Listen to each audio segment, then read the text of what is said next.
before the game on the road here and after the game on the road? Is there a reason for that? I guess to declare there's no backdrop, I guess. There you go. But That's why you're the boss. What do I know? Exactly. Just overall, though, the bit of a struggle was always a problem, but you guys kind of, what was going on in Yeah, that I first thought we hung in really well. Played well in the second half, but on the road you can't turn the ball over. We give up 23 points off turnovers, and for us that's our Achilles heel. When we do that on the road, we win very few games. So we did that, and we fouled inordinately. We're usually one of the top teams in not fouling. We did some purposeful tonight, but overall, too many fouls, too many turnovers.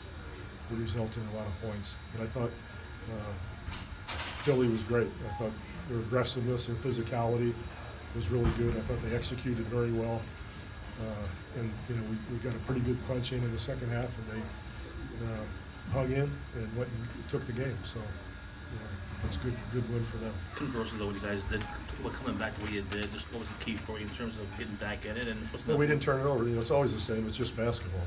During that period, we made shots and we didn't turn it over, and they didn't make a shot during that period. So that's why the games were 48, and they go back and forth. Effort from Patty off the bench tonight, team by 26. Talk about again an effort from him and your bench as well. Well, it's nothing different for Patty. He's been coming off the bench for a long time, and he knows his role. And he's an important energy guy and shooter for us, and he did a fine job. Larry Brown always used to talk about how he never enjoyed coaching against people he was close with. Obviously, you've done this a few times with Brett, but what's that like for you now still? When the game starts, you don't think about that. And when the game's over, it's kind of weird.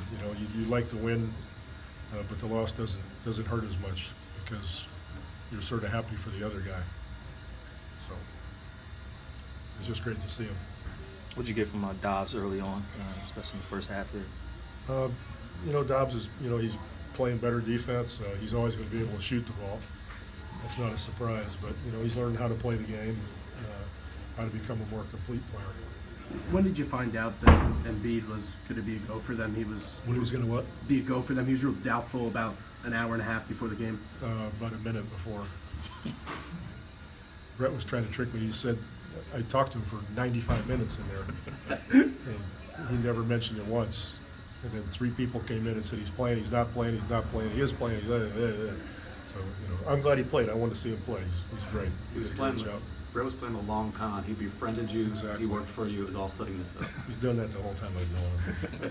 When you're not sure, like a date, how do you prepare for him when you find out finally? How do you prepare for something like that? Oh, you are what you are, and you don't change your offense and your defense instantaneously for one player. You just go ahead and play. You mentioned some of those purposeful fouls you took in the game. What are some of the factors that go in deciding when to do that and why? You're serious. The major factor would be you don't think the guy can make the free throw, so you foul him. It's pretty smart stuff, huh? It looks ugly, it's terrible, that sort of thing, but sometimes it works, sometimes it doesn't. You don't look very enthused here. Just get this over with and go home. You better beat that storm back. Is there a storm coming? Call it a bomb cyclone. Anybody else? Okay, take care, guys. Happy to hear.